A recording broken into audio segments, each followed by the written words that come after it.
Apat na kalalakihan na high-value target timbog sa members operation ng PIDEA Region 1 sa Rosales, Pangasinan.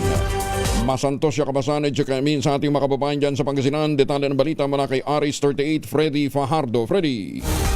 Masantos siya kabosan ko yung Angel. Alas 3 ng hapon kahapon sa Barangay Carmen Estrosales, Pangasinan, nagsagawa ng operasyon ng PIDEA Regional Office 1 sa pamumuno ni Director Julius Paderes, katuwang ang PNP Rosales, kung saan ang kanilang asset ay nakabili ng 5 Tide na transparent plastic na naglalaman ng hinihinalang shabu na tumitimbang ng 500 grams o kalahating kilo at may street drug price na 3,400,000 pesos kapalit ng mark money. Ang mga naarestong high-value target suspect ay mga taga Manila at Rizal. Nakumpiska sa mga akusado ang mark money ginamit sa operasyon. 3 cellphone at sasakyan nila na gamit sa illegal ng gawain.